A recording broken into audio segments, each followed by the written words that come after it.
नमस्कार, आप देख रहे हैं एनएमएफ न्यूज में आपके साथ शबनम। बरेली में आइलम मोहम्मद के नाम पर बवाल भड़काया जाता है। मौलाना तौकीर रजा पर्दे के पीछे से पूरी प्लानिंग करता है और उसके बाद क्या होता है वो तस्वीरों में आपने देखा ही। पुलिस को चुनौती देते हुए भीड़ सड़कों पर उतरती है, तोड़फोड़ की जाती है, लाठीचार्ज इस दौरान पुलिस को करना पड़ता है क्योंकि इस भीड़ के बीच से न सिर्फ फायरिंग की जाती है बल्कि पथराव पुलिस पर कर दिया जाता है। फिर इसका नतीजा उपद्रवियों को भुगतना पड़ता है। एक के बाद एक उपद्रवी जो है पुलिस के हत्थे चढ़ रहा है। पूरी रात पुलिस सीसीटीवी खंगाल रही है, वीडियो से इन चेहरों की तलाश कर रही है और उनकी धरपकड़ कर उनकी कमर तोड़ने का काम तेजी से किया जा रहा है। अब तस्वीरें मौलाना तौकीर रजा के दामाद की उन अवैध ठिकानों की है जिस पर बुलडोजर चला दिया गया है और जब बुलडोजर बरेली में पहुंचता है तो मौलाना तौकीर रजा का दामाद जो है पुलिस प्रशासन से भिड़ता हुआ नजर आता है, पुलिस प्रशासन के साथ बहस करता हुआ नजर आता है। और नतीजा क्या होता है, पुलिस प्रशासन की टीम तुरंत मौलाना तौकीर रजा के दामाद को घसीटते हुए खदेड़ते हुए अपने साथ ले जाती है। अब तस्वीरें देख सकते हैं कि कैसे भिड़ता हुआ मौलाना तौकीर रजा का दामाद यहां नजर आ रहा है और उसके बाद पुलिस प्रशासन की तरफ से कार्रवाई की गई है। बहसबाजी में क्या कुछ कहा गया आपको वीडियो में ही पूरा सुनवाते हैं। लोग ऐसे क्यों बोल रहे हैं? मतलब अरे आप हम तो तुमसे का जब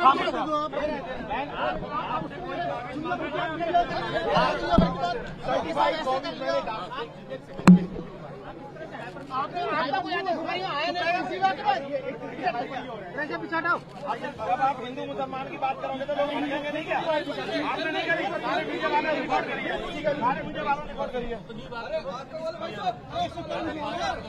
मैंने सिर्फ बात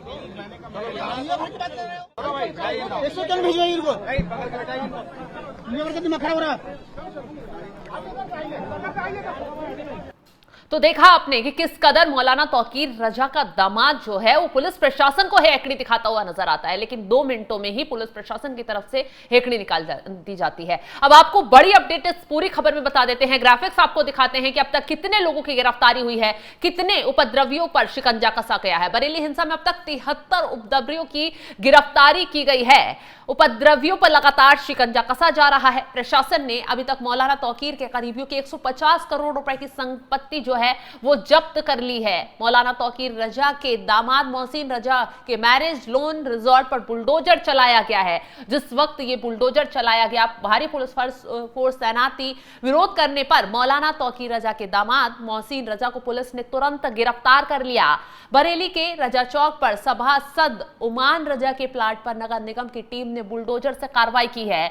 ये जो सभासद थे वो सपा से थे। बरेली हिंसा की प्लानिंग करने वाला मौलाना के करीबी नफीस और नदीम को भी गिरफ्तार कर लिया गया है। यही असली मास्टरमाइंड दोनों थे, नफीस और नदीम। बरेली हिंसा का मास्टरमाइंड इन्हें बताया गया।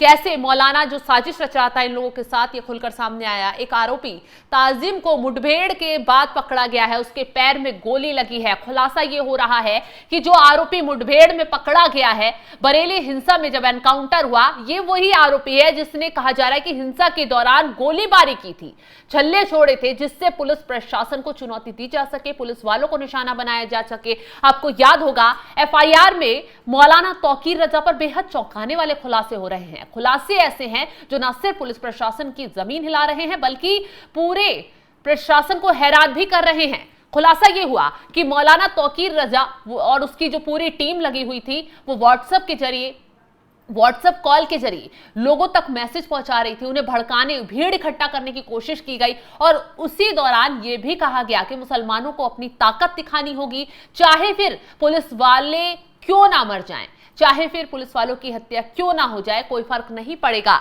ये सारी बातें पुलिस की एफआईआर जो दर्ज की गई है उसमें निकलकर सामने आई है। अब जिस तरीके से ताबड़तोड़ कार्रवाई हो रही है, पुलिस प्रशासन का इस पूरे मामले पर खुलासा करते हुए क्या कुछ कहना है वो भी आपको सुनवाते हैं। उसके अंदर कुल मिला के 10 एफआईआर पंजीकृत की गई थी।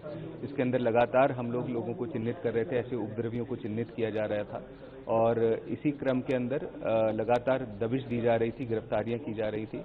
इसमें आज का यदि फिगर बताया जाए तो टोटल 73 गिरफ्तारियां हो चुकी हैं, जिनमें से जो लास्ट जो गिरफ्तारी अभी जो लेटेस्ट हुई है उसमें मुठभेड़ के उपरांत गिरफ्तारी हुई है और एक गौकश, अभ्यस्त गौकश जो पहले जेल जा चुका है गौकशी में, और गैंगस्टर एक्ट के अंतर्गत भी इसके बाएं घुटने में गोली लगी है।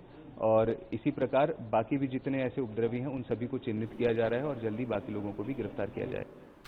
तो अब इस हिंसा में कुछ बाहरी लोगों के होने का भी खुलासा हुआ है। कहा जा रहा है कि भीड़ जो है अलग अलग राज्यों से जुटाई गई थी। कहा यह भी जा रहा है कि भीड़ में कुछ बांग्लादेशी भी शामिल हो सकते हैं, हो सकता है भीड़ में कुछ बंगाल के लोग शामिल हो। ऐसे में पुलिस पूरी जांच पड़ताल कर रही है और खबर यह आ रही है कि मौलाना तौकीर रजा की संपत्ति तो रडार पर है ही। मौलाना तौकीर रजा की जो मार्केट थी जिसमें 37 से ज्यादा दुकानें हैं अवैध पाई गई हैं, उन पर चिन्हित कर लिया गया है। बुलडोजर चलाने की तैयारी चल रही है। इसी के साथ साथ मौलाना तौकीर रजा के करीबियों की 150 करोड़ से ज्यादा की संपत्ति पुलिस के घेरे में आ गई है और वहां पर जल्द बुलडोजर चलाने की कार्रवाई की जाएगी। खबर यह भी आ रही थी कि योगी आदित्यनाथ की तरफ से साफ कहा गया कि किसी भी हद तक ये उपद्रवी बचने नहीं चाहिए और इनका हिसाब किताब सख्ती से होना चाहिए। इन्हें सबक सिखाया जाना चाहिए कि उत्तर प्रदेश में माहौल बिगाड़ने का नतीजा क्या होता है। अब ऐसे में जैसे ही योगी आदित्यनाथ की तरफ से चेतावनी आती है और कहा जाता है कि पुलिस को एक्शन की खुली छूट दी गई है, उसके बाद पुलिस जो है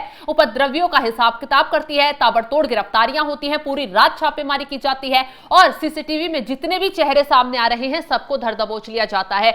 यही वजह है कि जब पुलिस ने इन उपद्रवियों को सबक सिखाया, सभी थाने में गिड़गिड़ाते बिलबिलाते रोते हुए नजर आ रहे हैं।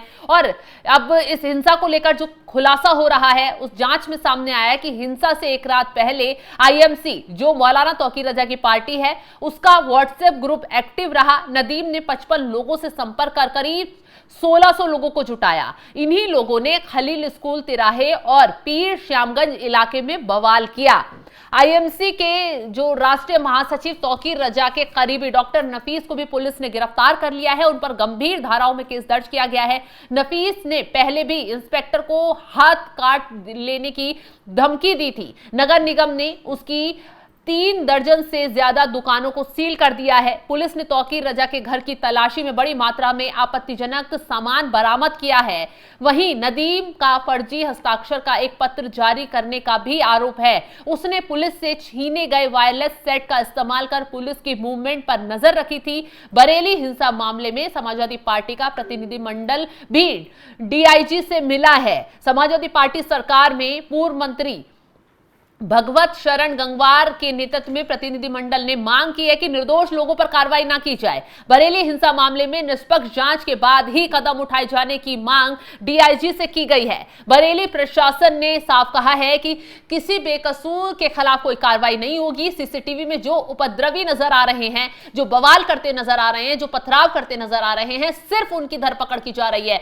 किसी भी आम लोगों को, किसी भी बेकसूर को ना तो पकड़ा जाएगा ना उनके खिलाफ कोई कार्रवाई होगी, क्योंकि सिर्फ ये एक्शन उन लोगों पर हो रहा है जिन्होंने प्रदेश में अशांति फैलाने की कोशिश की, जेनजी आंदोलन बनाने की, इस आइलम मोहम्मद पोस्टर विवाद को भड़काने की कोशिश की। ऐसे लोगों की धरपकड़ तेज हो गई। अब समाजवादी पार्टी इस मामले पर पूरी तरह सियासत करने मैदान में कूद आई है। पता है वोट बैंक सेट करना है। यही वजह है कि अगर मुसलमानों के हक में खड़े नहीं हुए तो जाहिर सी बात है मुसलमानों का गुस्सा समाजवादी पार्टी को झेलने को मिल जाएगा। यही वजह थी। अखिलेश यादव ये कहते नजर आ रहे हैं कि लाठीचार्ज करना गलत था, जिस तरीके से कार्रवाई हो रही है वो गलत थी। हालांकि योगी आदित्यनाथ ने साफ कह दिया है कि एक भी उपद्रवी नहीं बचेगा, क्योंकि माहौल जिसने भी खराब किया, त्योहार का सीजन है और ऐसे में प्रशासन को चुनौती देना अब इन लोगों को भुगतना ही पड़ेगा। तो फिलहाल इस खबर को लेकर जिस तरीके से कार्रवाई की गई है, मौलाना